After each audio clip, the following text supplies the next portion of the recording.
प्रणाम देवी और सज्जनों। क्या आप जानते हैं 14 जनवरी के दिन ही पेशवा के दो अनमोल रतन पानीपत के युद्ध में वीर गति को प्राप्त हुए। आइए जानते हैं हम उनका बलिदान। पानीपत की तीसरी लड़ाई, इसे हम हार कहे या इतिहास का सबसे बड़ा बलिदान।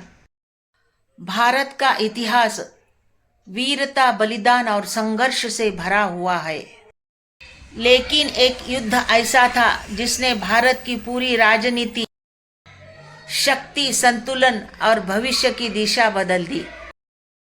14 जनवरी 1761 पानीपत की तीसरी लड़ाई, यह केवल हार की कहानी नहीं, मराठाओं के अद्भुत बलिदान और साहस की गाथा है।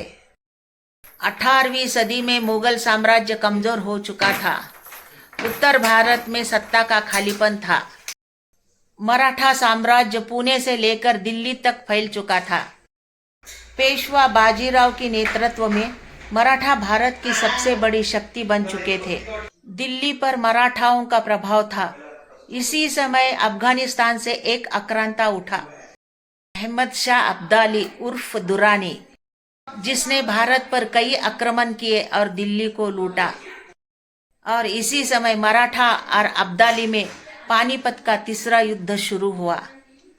इस युद्ध में मराठाओं के तरफ से सदाशिवराव भाऊ सेनापति, विश्वासराव पेशवा के पुत्र, मल्हारराव होळकर, इब्राहिम खान गर्दी और लगभग 45,000 सैनिक और साथ में हजारों स्त्री, बच्चे और व्यापारी।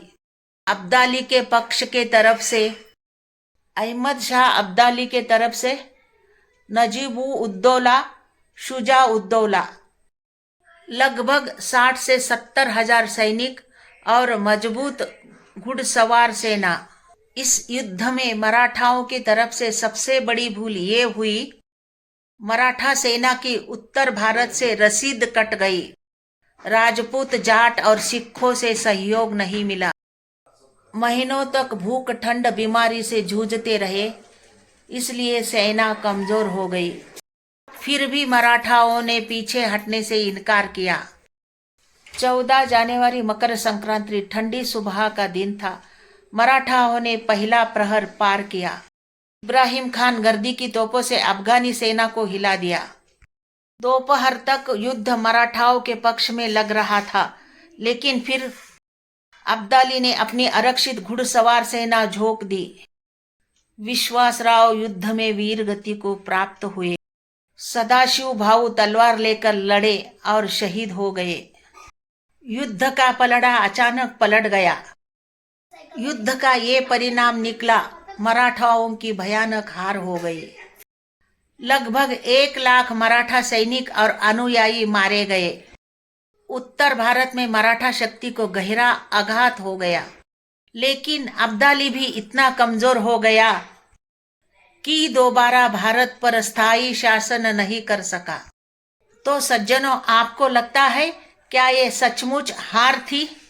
लेकिन फिर दोबारा मराठा साम्राज्य फिर से उठ खड़ा हुआ। महादजी शिंदे ने फिर से दिल्ली पर मराठा ध्वज फहराया। यह युद्ध मराठाओं की वीरता, त्याग और राष्ट्र भावना का प्रतीक है। अगर पानीपत की लड़ाई मराठे जीतते तो ना अंग्रेजों का साम्राज्य यहाँ फैलता था और ना ही हैदर अली का उदय यहाँ पर होता था। किसे मालूम उस समय मराठों का भगवा झंडा दिल्ली पर लहराता। पानीपत की तीसरी लड़ाई जनवरी 1761 में हरियाणा राज्य के पानीपत जिले के नजदीक हो गई। पानीपत के संग्राम को 264 साल पूरे हो गए। युद्ध में मराठे हार गए तो भी उन्होंने दिए हुए बलिदान का मोल कम नहीं होता है। इसलिए उन वीरों के प्रति कृतज्ञता व्यक्त करना हमारा कर्तव्य है। यही वो काला दिन है जिस दिन मराठाओं की एक पीढ़ी शहीद हो गई। सदाशिवराव पेशवे, विश्वासराव पेशवे, जानकोजी शिंदे, शमशेर बहादुर, इब्राहिम खान, इनके जैसे अनेक बहादुर शूरवीर सिपाही शहीद हो गए।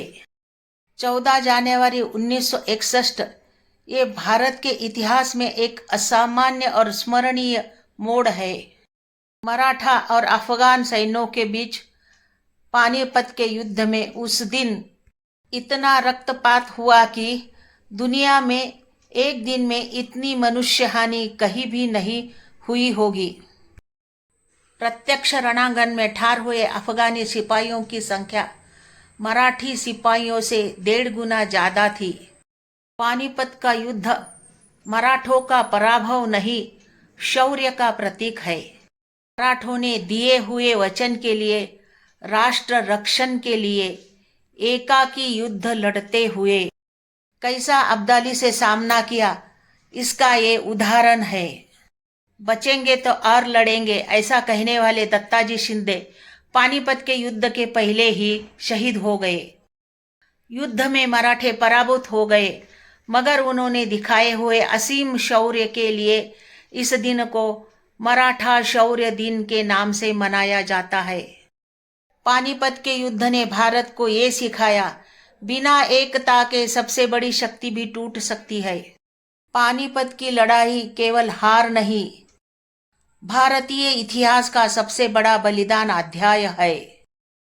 मराठे शूरवीर मरे नहीं, वे इतिहास में अमर हो गए।